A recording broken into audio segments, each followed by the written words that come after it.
নবীকে যদি কেউ বলে আমাদের মতো, তাহলে ধরে নিতে হবে তার আকীদা ঠিক নাই। তে নামাজ রোজা হজ যাকাত দান সাদাকা যাই করে কোনোটাই দিয়ে তার কোনো ফায়দা হবে না। খাবার তো দুই তিনটাই, ঠিক কিনা বলেন? আরো জোরে বলেন। এবার আমি আপনাদেরকে বন্ধু বলে দিতে চাই গো, কি ধরনের খাবার আমার আল্লাহ বরাদ্দ রেখেছে ওই মুনাফিক মার্কা জাহান্নামী পাপীদের জন্য। আল্লাহ কি ধরনের খাবার বরাদ্দ রেখেছে আমার দিকে তাকান। কোরআনে এসেছে একটা খাবার পেয়েছি, কাঁটাযুক্ত বিষাক্ত খাবার, যেটার নাম হলো বন্ধু জাক্কুম। যেটার নাম কি? জাক্কুম। এটা বিষাক্ত ফল। একটা ফোঁটা জাক্কুম যদি আজকের এই শিবাখোলার জমিনে পড়ে রে, এই শিবাখোলার জমিনে যদি মাত্র একটা ফোঁটা জাক্কুম যদি এই মুহূর্তে পড়ে, ও বন্ধু বাংলাদেশ থেকে আমেরিকা বিমানে যাইতে লাগে 23 থেকে 24 ঘন্টা। কথা বলেন না কেন? কয় ঘন্টা? 23 থেকে 24 ঘন্টা লাগে বন্ধু আমেরিকা যাইতে। আর এই আমেরিকা যাইতে বন্ধু 23 থেকে 24 ঘন্টা লাগে রে বিমানে যাইতে। ও বন্ধু, এই মুহূর্তে যদি শিবাখোলার জমিনে যদি একটা ফোঁটা জাক্কুম পড়ে, তাৎক্ষণিকভাবে ওই আমেরিকার জমিন পর্যন্ত বিষাক্ত হয়ে যাবে। এবার বুঝেন এটা কত ভয়ঙ্কর বিষাক্ত। কিয়ামত পর্যন্ত এই পৃথিবীতে কোনো শস্য জন্ম হবে না, কোনো ফল ফলাদি জন্ম হবে না। ও বন্ধু, এই ভয়ঙ্কর খাবার জাহান্নামীদের জন্য, ওই মুনাফিক মার্কা মুসলমানের জন্য বরাদ্দ। এখানে শুধু খান্ত নয়, এটা কোরআন থেকে খবর পেয়েছি, হাদিস শরীফের মধ্যে এসেছে। আমার রাসূল বলেছেন ওই পাপীদের জন্য আরেকটা খাবার বরাদ্দ, যেটার নাম হলো শিবাখোলার মানুষ। আমার ভাই, আমার বাবা গো, আমি আমার মা বোনদেরকে ডেকে ডেকে বলছি গো, কেমন করে বুঝাইলে তোমাদের হৃদয় পর্যন্ত পৌঁছাবে আমার কথাগুলো, সেই খবর জানা নাই। আমি চেষ্টা করি বন্ধু তোমাদেরকে একটু বোঝানোর জন্য, মানসিকতা একটু চেঞ্জ করার জন্য, পরিবর্তন করার জন্য। গভীর ভাবে চিন্তা করে দেখো, রাসূল বলেছে ওই মানুষগুলোর আযাব কত ভয়ঙ্কর, কত দিকের আযাব হবে। আমার রাসূল বলেছে তাদের জন্য আরেকটা খাবার বরাদ্দ হলো, যেটার নাম হলো বন্ধু তিনাতুল খাবাল।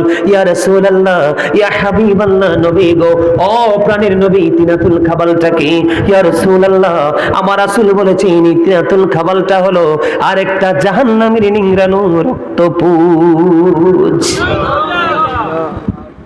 রক্তপুঞ্জ কি খাওয়া যায়? আর জোরে বলেন, খাওয়া যায়? পৃথিবীতে একটু ফোড়া হয়, ইনফেকশন হলে পুঁজ বের হয়ে আসে, একটু জায়গা মাত্র ক্ষত হয়, আর ওখানকার পুঁজটা হবে অত্যন্ত মারাত্মক, বিপজ্জনক। আর একটা জাহান্নামী পচে পুরো লিকুইড হয়ে যাবে। ওই জাহান্নামীদের জন্য খাবারটা বরাদ্দ আছে বন্ধু। শুধু এখানে এখান্ত নয়, ওই জাহান্নামীরা পিপাসার্ত হয়ে যাবে, কান্নাকাটি শুরু করবে, হাহাকার করতে থাকবে। আমার রাসূল জানিয়ে দিয়েছেন ওই পাপী মানুষগুলোর জন্য বন্ধু খাবার পানিরও ব্যবস্থা আছে। ওই পানিটা কেমন? এত গরম, এত উত্তপ্ত হবে। আমার রাসূল বলেছেন যখন তুমি পানি চাইবে, মাথার মধ্যে ওই পানিটা ঢেলে দেওয়া হবে। মাথার মধ্যে যখন ঢেলে দেওয়া হবে, অটোমেটিক্যালি তোমার পেটের মধ্যে ঢুকতে থাকবে। ঢোকার পরে এমন পরিস্থিতি হবে রে, ভিতরের মধ্যে যা কিছু আছে উত্তপ্ত গরম পানি, পৃথিবীর গরম পানির মতো নয়, ভিতরের মধ্যে ঢুকবে। ঢুকতে দেরি ভিতরের সব কিছুকে ওই জুসের মতো, ম্যাঙ্গো জুসের মতো, ফ্রিকার মতো বন্ধু সব কিছুকে লিকুইড করে ফেলবে। ওই লিকুইড করার পরে এটা কিন্তু পেটের মধ্যে সীমাবদ্ধ থাকবে না। আল্লাহর হাবিব সরকারে মাদিনা তিনি বলে দিয়েছেন এটা পেটের মধ্যেই শুধু সীমাবদ্ধ থাকবে না, দুই রানের মধ্যখান দিয়ে বন্ধু লিকুইডে বিষাক্ত জিনিসগুলো বেয়ে বেয়ে গলে গলে পড়তে থাকবে। ওই যে একটু আগে বলেছি, আমার আল্লাহ বলেছে বান্দা, ও শিবাখোলার মানুষ রে, আমার আল্লাহ বলেছে বান্দারে সাবধান হও, এখনো সময় আছে। আলেমদের সাথে প্রেমের ডুরি লাগা, হক্কানি আলেমের সাথে প্রেম লাগাইয়া নিজের লাইফ স্টাইল থেকে চেঞ্জ করে ফেলো। আমার আল্লাহ বলেছেন ইন্না বাতশা রাব্বিকা লাশাদীদ, আল্লাহর ধর, আল্লাহর পাকড়াও বড় শক্ত, বড় কঠিন, বান্দাকে খুব শক্ত করে ধরবে। আল্লাহ বলেছেন ধরার পরে কি করবে? ইন্নাল্লাহা সারিউল হিসাব, আল্লাহ খুব তাৎক্ষণিকভাবে কুইকলি আপনার আমার কাছ থেকে হিসাব নেবে। ওই হিসাব নেওয়ার পরে বন্ধু কারো জীবনে নিয়ামত নেমে আসবে, আর কারো জীবনে বয়ান নামবে কিয়ামত। যারা কিয়ামতের অন্তর্ভুক্ত হয়ে যাবে, যে একটু আগে বললাম, গরম পানি মাথায় দেওয়া হবে, পেটে ঢুকবে, বন্ধ লিকুইড হয়ে বের হতে থাকবে আর চিৎকার করতে থাকবে, কান্নাকাটি করতে থাকবে, হাহাকার করতে থাকবে। সেদিন কাউকে সেই খুঁজে পাবে না, কারণ পৃথিবীতে কোনোদিন আলেমদেরকে ভালোবাসে নাই, মন থেকে সম্মান করে নাই, এবং রাসূলকে ভালোবাসে নাই, সম্মান করে নাই। এই কারণে তার জীবনে কোনোদিন সেই আলোর সন্ধান খুঁজে পায়নি। বন্ধু, এই জন্য আমি বলেছি, আল্লাহ আরো জানিয়ে দিয়েছে, বান্দারে ওখানে কোনো ধরনের কোনো বেনিফিট তুমি পাবে না, কোনোভাবে তুমি বেনিফিশিয়ারি হতে পারবে না, কারণ তুমি বেনিফিশিয়ারি হওয়ার মতো বামা কাজ তুমি করতে পারোনি। আল্লাহ ধরবে খুব শক্তভাবে, হিসাব নিবে বন্ধু চোখে চোখে। আল্লাহ বলেছেন, বিপদে যখন পড়বা কোনো ধরনের কোনো সাহায্যকারী পাবা না। ওমা লিযালিমিনা মিন আনসার, আল্লাহ বলেছেন তোমাদের জন্য কোনো সাহায্যকারী নাই। শুধু সাহায্যকারী নয়, এটা নয়, আমার আল্লাহ বলেছেন লা ইয়ামুতু, মরতে পারবা না, ফিহা ওয়ালা ইয়াহিয়া, বাঁচতে পারবা না, ওমা হুমান বিগাইবিন, ওখান থেকে তুমি পালাইতেও পারবা না। জোরে জোরে কন্যা নাউজুবিল্লাহ। এবার একটু এক্সাম্পল দিব, একটু ছোট্ট ছোট্ট করে এক্সাম্পল। আপনাদের এই শিবা খোলার মধ্যে মানুষ সুদ খায়নি? খায়। ওই যে জাহান্নামী মুনাফিকদের আর একটা চরিত্র, বন্ধু আমার দিকে তাকান। বন্ধু, মুনাফিকের কিন্তু কয়েকটা চরিত্র আছে, আছে না নাই? কথা যখন বলবে মিথ্যা বলবে, আমানত রাখলে বন্ধু খেয়ানত করে ফেলবে। কথা বলেন না কেন? কথা দিয়ে মুনাফিক কথা রাখবে না। মুনাফিক তুমি কেমন করে হয়েছো? আল্লাহ রাব্বুল আলামিন রুহানিয়াতের জগতে সকল আত্মাদেরকে নিয়ে মিটিং করেছিলেন। ওই মিটিং এ আল্লাহ রাব্বুল আলামিন আমাদের সকল আত্মাকে প্রশ্ন করেছিলেন, আলাস্তু বিরাব্বিকুম, আমি কি তোমাদের প্রভু নই? আমরা সকলে বলেছিলাম ক্বালু বালা, হ্যাঁ আপনি আমাদের প্রভু। কিন্তু এই উত্তরটা দিয়েছিলেন সর্বপ্রথম আপনার আমার প্রাণের নবী। জোরে জোরে কন্যা সুবহানাল্লাহ, আর জোরে বলেন না সুবহানাল্লাহ। আল্লাহ রাব্বুল আলামিন পবিত্র কালামে হাকিমে বলেছে, বান্দা আমি তোমাদেরকে তো সুন্দর করে বানাইছি রে বান্দা, কি এমন জিনিস পেয়ে গেলা যেই জিনিস তোমাদেরকে একেবারে ব্ল্যাক করে দিয়েছে, কালো করে দিয়েছে? বন্ধু তুমি সূরা 3 খুলে দেখো, আমার আল্লাহ বলেছেন লাকাদ খালাকনাল ইনসানা ফি আহসানি তাকওয়িম। আমার আল্লাহ বলে দিয়েছেন, আসমান জমিন চন্দ্র সূর্য 18,000 মাখলুকাত 80,000 আলমের মধ্যে সর্বশ্রেষ্ঠ হলে তোমরা মানুষ। তোমরা চেয়ে দেখো, আমরা একজন আরেকজনকে কালো বেটে বলে সম্বোধন করে কথা বলি কি বলি না? কিন্তু আপনার আমার কাছে বৈষম্য আছে। আমার আল্লাহ এক কথাই বলে দিয়েছেন সূরা 3 এর মধ্যে, আপনাকে আমাকে আল্লাহ সুন্দর করে বানাইছে, কিন্তু আপনি আমি কেন সুন্দর থাকতে পারলাম না? প্রশ্ন আপনি আপনার বিবেককে করেন বন্ধু। আল্লাহ রাব্বুল আলামিন সূরা ইনফিতরের মধ্যে বলে দিয়েছেন, ফি আই সূরাতিন মা শাআ রাক্কাবাত। আল্লাহ বলেছেন, আল্লাহ ক্রিয়েটেড দ্য মাইন্ড। আল্লাহ বলে দিয়েছে, বান্দারে আমি শুধু তোমাদেরকে সুন্দর করে বানাইনি রে বান্দা, আমি আমার মনের মতো করে বানাইছি। জোরে জোরে কন্যা সুবহানাল্লাহ। রে শিবা খোলার মানুষ, তোমাদের হৃদয় আমার কাছে মনে হয় পাথরের চাইতেও শক্ত। আজকে আমি বলে গেলাম, ওই পাথরের মতো শক্ত মানসিকতা নিয়ে যদি তুমি কবর পর্যন্ত পৌঁছাতে পারো, তোমার চেয়ে বেশি, তোমার চেয়ে বড় বদকিসমত, তোমার চেয়ে বড় কপাল পোড়া, তোমার চেয়ে বড় যন্ত্রণায় আর কেউ থাকবে না রে বন্ধু। কিসের তো অহংকার, কিসের তো প্রাউড ফিল করো? নবীকে যদি কেউ বলে আমাদের মতো, তাহলে ধরে নিতে হবে তার আকীদা ঠিক নাই। নামাজ রোজা হজ যাকাত দান সাদাকা যাই করে কোনোটাই দিয়ে তার কোনো ফায়দা হবে না। আজকে দেখলাম ছোট্ট ছোট্ট 3টা শিশু ট্রেন থেকে দুষ্টুমি করতে করতে পরে মারা গেল। যেই কোনো মুহূর্তে তোমার মৃত্যু হতে পারে, তুমি কি নিয়ে যাবে? একটা বার ভাবো তুমি ওপারের বাজারটা করতে পেরেছো কিনা? বাজার করছেন, নিজের বিবেককে প্রশ্ন করেন, আমরা কি বাজার করেছি? বাজার আমরা করতে পারিনি। পৃথিবী নিয়ে ব্যস্ত, একজন দোতলা করছে, আমি 3 তালা করবো, ঠিক কিনা বলেন? আমি এক্সাম্পল যেটা দিই, কয়েকটা এক্সাম্পল আমি দিই। আপনাদের এলাকায় সুদখোর আছে না নাই? সুদখোর কিন্তু মিথ্যা বলে টাকা লাগায় সুদে। হাওলাত চাইলে বলবে বাবারে নাই। যদি সুদের কথা বলেন, বলবে আমার বড় ভাইয়ের, ভাইয়ের আর খালার শ্বশুরের বিভিন্ন অজুহাত দিয়ে বলবে অমুকের টাকা আছে। কথা বলেন না কেন? মহিলারা একটা টেকনিকে সুদে টাকা লাগায়, হাওলাত চাইলে বলবে বুবু হারামও নাই, কিন্তু যদি বলবেন আমি তোমাকে মাস শেষে লাভ দিব, বলবে আমার বড় আপার কয়টা টাকা আছে। আসলে সত্যিকার অর্থে টাকাগুলো নিজের, কিন্তু সে আসলে নিজেকে নিজে ফাঁকি দিচ্ছে। কথা বলেন না কেন? আমি আপনাদেরকে বলি, আমার নবী যখন মেরাজে গেলেন, মেরাজে যাওয়ার পরে জাহান্নামের দিকে নজর দিলেন, চাইয়া দেখলেন এক একটা মানুষের পেট এক একটা ঘরের মতো বড় বড়। জিব্রাইলকে প্রশ্ন করলেন, ভাই জিব্রাইল, এই মানুষগুলা কারারে? এবার জিব্রাইল উত্তর দিলেন, ইয়া রাসূলুল্লাহ, এই মানুষগুলো হলো দুনিয়ার সুদখোর। আমার নবী বললেন, ও জিব্রাইল, আমি ওই মানুষগুলোর পেটের দিকে নজর দিয়ে চাইয়া দেখলাম, ওদের পেটের মধ্যে শুধু সাপ আর বিচ্ছু দেখা যায়। জোরে জোরে কন্যা নাউযুবিল্লাহ, আর জোরে বলেন না নাউযুবিল্লাহ। বন্ধু, যেই ব্যক্তি সুদের মাধ্যমে 1 টাকা উপার্জন করলো, সে যেন তার গর্ভধারিণী মায়ের সাথে 36 বার যেন সে জিনা করলো। আর জোরে বলেন না নাউযুবিল্লাহ। এবার আসেন, আপনার সমাজের মধ্যে বন্ধু গীবতকারী আছে না নাই? পুরুষ গীবত করে বন্ধু চা দোকানে বসে বসে, আর মহিলারা গীবত করে এই ঘর থেকে ওই ঘরে যাওয়ার যেই মহিলার অভ্যাস বেশি, ওটার মধ্যেই বেশি গীবত খুঁজে পাওয়া যায়। আর জোরে বলেন ঠিক না বেঠিক? আমার আল্লাহ কোরআনে বলেছেন, আল ফিতনাতু আশাদ্দু মিনাল কতল, সমাজের মধ্যে গোলযোগ সৃষ্টি করা, সমাজের মধ্যে বিশৃঙ্খলা সৃষ্টি করা হত্যার চেয়ে বড় জঘন্য অপরাধ। যেই মুরব্বী বা ছেলেরা শপিং মল বন্ধু দোকানপাট চৌমনি পছন্দ করে, এদের দ্বারা বেশি গীবত হয়। আপনি মানেন বা না মানেন, এটাই বাস্তব সত্য। কারণ আপনাদের কাছে আজকে এসেছি আমি অতিথি হয়ে, কিন্তু আমিও তো কোনো না কোনো সমাজে বসবাস করি। কথা বলেন না কেন? আমার কথা কি বুঝে আসে? খারাপ লাগে? বাড়ি চলে যাবেন একটু পরে, অনেক আলোচনা বাকি আছে, শেষ করে যাব। শুনতে রাজি আছেন? কে কে রাজি আছেন? এই জন্য বন্ধু, আমার একটা গজল লেখা আছে, আমি কিন্তু একজন রাইটার। আমার লেখা একটা গজল আমি জালেমদেরকে নিয়ে লিখেছি। কোন সময় লিখছি জানেননি? লিখেছিলাম যখন 2019-এ যখন করোনা হয়েছিল।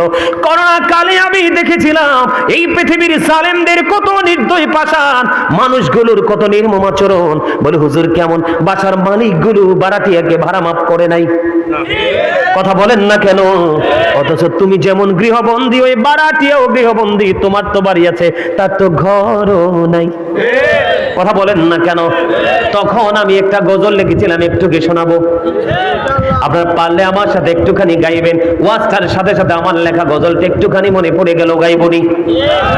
বন্ধু, একটুখানি হৃদয় দিয়ে শুনবেন আমার গজলের কথাগুলো। সুর না, গজলের কথাগুলো একটু খেয়াল করবেন। আমি গজলটা গাইবো। আমি এইভাবে লিখেছি, জুলুম যারা করেলা বন্ধু, হারাইলা দুকুল, জনম জনম কে দিও তোমার হবে না মাসুল। জুলুম যারা করেলা বন্ধু, হারাইলা দুকুল, জনম জনম কে দিও তোমার হবে না মাসুল। একবার ভেবে দেখো না তোমার কোথায় ঠিকানা, একবার ভেবে দেখো না তোমার কোথায় ঠিকানা। এখনো তো আছে সময়, এখনো তো আছে সময়, বুঝো তোমার ভুল।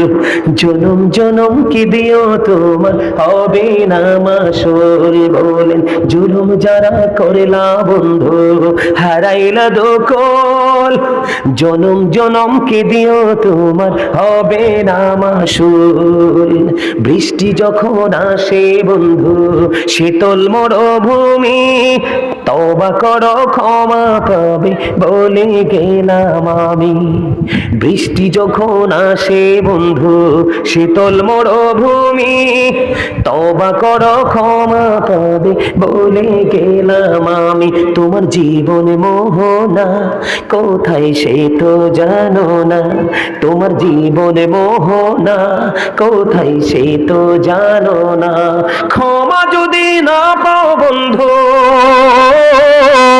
ক্ষমা যদি না পাও বন্ধু, পাবে না তো কুল। জনম জনম কে দিও তোমার হবে না মাসুল। মারহাবা। অনেক লম্বা গজলটা, যদি ভালো লাগে অনলাইনে পুরোটা গাওয়া আছে, ওখান থেকে শুনবেন। কথাগুলো বুঝতে পারছেন কিনা? বন্ধু, আপনি জুলুম করে করে টাকার পাহাড় গণলেন, কিন্তু খাইয়া যাইতে পারবেন না। কথা বলেন না কেন? এইরকম কি আমরা দেখছি কিনা? অনেক। আরো জোরে বলেন, দেখছি কিনা? এই জন্য বন্ধু, আপনি যতগুলো অপরাধ করতেছেন, আপনার প্রত্যেকটা অপরাধ আপনার নিজের উপর আসতেছে, কারণ আপনি নিজের উপর নিজে জুলুম করতেছেন। যেমন আপনার আমার সমাজে গীবতের প্রচলন আছে না নাই? বন্ধু, আমি আপনাদেরকে বলি, কাল হাসরের ময়দানে আমার নবী একদিন সাহাবাই কেরামদেরকে দাঁড়িয়ে রইলেন, সাহাবাই কেরামদেরকে নিয়ে দাঁড়িয়ে রইলেন। হঠাৎ করে একটা দুর্গন্ধযুক্ত বাতাস আসলো। বাতাস আসার পরে সাহাবাই কেরাম সহ তারা অনুভব করতে পারলেন অত্যন্ত দুর্গন্ধযুক্ত একটা হাওয়া তাদের নাকে এসে লাগলো। এখন নবীজি প্রশ্ন করলেন, ও সাহাবাই কেরাম, সাহাবীরা রে, তোমরা কি বুঝতে পেরেছো এই দুর্গন্ধটা কোত্থেকে এসেছে? এবার সাহাবাই কেরাম বললেন, ইয়া রাসূলুল্লাহ, ইয়া হাবিবাল্লাহ, নবী গো, না না না, এই দুর্গন্ধটা কোত্থেকে এসেছে আমরা বুঝতে পারিনি, জানতে পারিনি। ইয়া রাসূলুল্লাহ, আমরা বুঝিনি। এবার আমার রাসূল বললেন, এই দুর্গন্ধ আসছে ওই ব্যক্তি থেকে, যেই ব্যক্তি, একজন ব্যক্তি তার ভাইয়ের গীবত করতেছে, আর ওই গীবতকারীর পক্ষ থেকে আসছে এই দুর্গন্ধ। জোরে জোরে কন্যা নাউজুবিল্লাহ। এবার গীবত কত ভয়ঙ্কর জিনিস বুঝতে পারছেন নি? আরো জোরে বলেন, কত ভয়ঙ্কর বুঝতে পারছেন নি?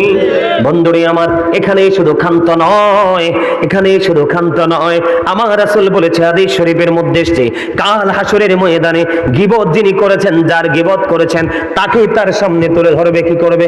তুলে ধরবে। যার গীবত আপনি সারা জীবন করেছেন, প্র্যাকটিক্যালি হাসরের ময়দানে আপনার সামনে তারে তুলে ধরা হবে।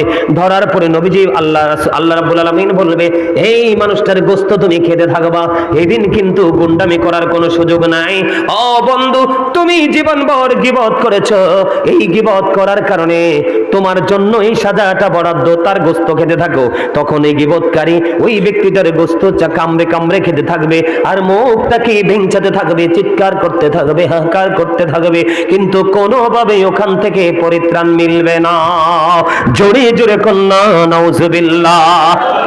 আরো জোরে বলে, কথা কি বুঝে আসেনি আমার?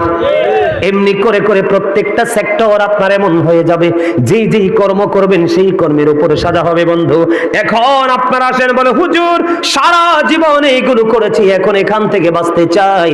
এখন থেকে বাঁচতে হলে আপনাকে যেতে হবে মদিনাওয়ালার কাছে। কার কাছে? আমার কথা বলে না কেন? এই নোংরামি থেকে বাঁচতে হলে আপনাকে মদিনাওয়ালার কাছে যেতে হবে। কথা বলেন না কেন? মদিনাওয়ালার কাছে যেতে হলে আপনাকে আগে যেতে হবে আহলুস সুন্নাত ওয়াল জামাতের অন্তর্ভুক্ত আলেমদের কাছে। বুঝেন নাই কথা? আরে জোরে কেন যেতে হবে? আমি আপনাদেরকে ছোট্ট করে একটু বলি। আমাদের ঈমান আকীদা যদি ঠিক না থাকে, যত আমলি করি কোনো ফায়দা হবে না। আমাদের বর্তমানে দিন দিন মানুষের সমস্যা শুধু আকীদা নিয়ে শুরু হচ্ছে। কথা বলেন না কেন? আমি আপনাকে বলি, আপনাদের কাছে রাসূল কি মনে হয় আপনাদের মতো, নাকি বেনজির ও বেমিসাল? বেমিসাল না? নবীকে যদি কেউ বলে আমাদের মতো, তাহলে ধরে নিতে হবে তার আকীদা ঠিক নাই। নামাজ, রোজা, হজ, যাকাত, দান, সাদাকা যাই করে কোনোটাই দিয়ে তার কোনো ফায়দা হবে না। কারণ বলে হুজুর এক্সাম্পল দেন, প্রমাণ চাই, প্রমাণ চাই। রাসূল আজ থেকে ১৫০০ বছর আগে তিনি বলে গেছেন, ক্বালা আইয়ুকুম মিথলি, তোমরা কে আছো আমার মতো? কেউ আজও পর্যন্ত কেউ হাত তুলতে পারে নাই। আমরা আহলুস সুন্নাত ওয়াল জামাত আমরা মনে রাখবো, চিরকাল মনে রাখবো, আমাদের সন্তানদেরকেও সেই শিক্ষা দিব যে নবী কখনোই আমাদের মতো হতে পারে না। এই আপনার আমার প্রস্রাব লাগলে শরীর নাপাক হয়ে যায়, নামাজ চলো, নামাজ পড়া যাবে? নামাজ পড়া যাবে? নামাজ পড়া যাবে না? নামাজ পড়া যাবে? এটা মানেন তো? রাসূল বলেছেন, লা তুকবালু সালাতুন বিগাইরি তুহুর ওয়ালা সাদাকাতিন মিন কুলুল, পবিত্রতা ছাড়া ইবাদত কবুল হয় না, হালাল টাকা না হইলে দানও কবুল হয় না। আপনার আমার প্রস্রাব যদি আমি জানি যে গায়ে কাপড়ে লেগে আছে, নামাজ পড়বো না, আগে আমি পবিত্র হব, তাই না? কিন্তু আপনার আমার নবী আপনার আমার মতো না, সেটার প্রমাণ দেওয়ার জন্য বলতেছি, বরকতময় দাসী উম্মে আইমান আমার নবীজির প্রস্রাব মোবারক খেয়ে ফেললো। আমার নবীজি উম্মে আইমান বরকতময় দাসীকে জান্নাতের খবর দিয়ে গেল। তাহলে নবীজি যে আপনার আমার মতো না, প্রমাণ ঠিক আছে নি? কথা বলেন না কেন? এবার আমি আপনাদেরকে নিয়ে যাব। নবীজি মদিনায় থাকা অবস্থায় 27টা যুদ্ধ করছে। কয়টা?